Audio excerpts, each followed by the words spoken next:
Here's Johnny.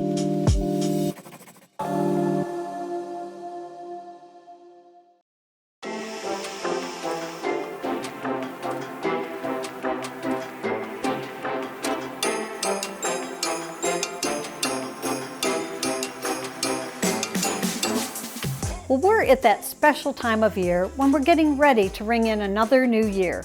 We're ready to close the door on 2021 and step into 2022. Now, some of us might be thinking, good riddance. I am ready for a fresh start. I can't wait to slam the door on 2021 and see what God has in store for me in 2022. But some of us may feel stuck in 2021 or other times from our past and find it hard to think about the future. Sometimes our past just keeps pulling us back in time. Hi, I'm Nancy. I'm a partner at Sycamore Creek and part of the teaching team. We're in the final episode of the Travel Light series, and today's message is all about letting go of the past.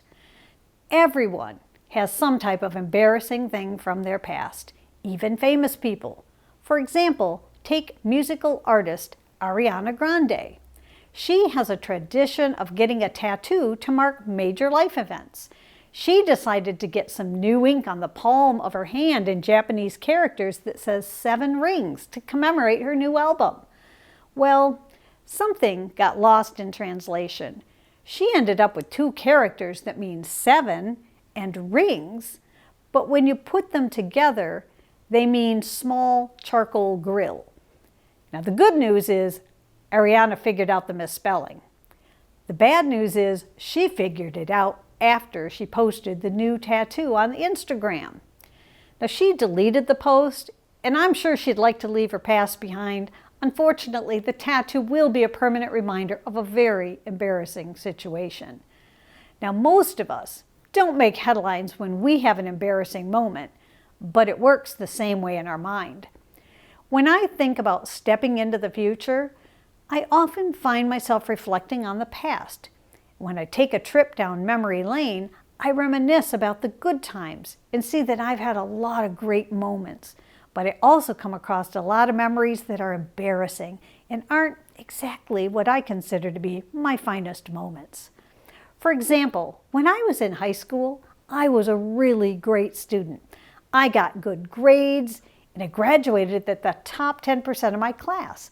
I got admitted to MSU and became a Spartan. Go green! Life was good. End of story. But that's not how it worked out. You see, coming from a small rural school and going to a very large university came with some unique challenges I never expected. At the end of my first semester, I was on academic probation. That's right, my grades were terrible. Now, to be honest, it wasn't because I suddenly lost IQ points or my classes were unbearably hard. It wasn't because I felt lonely or isolated.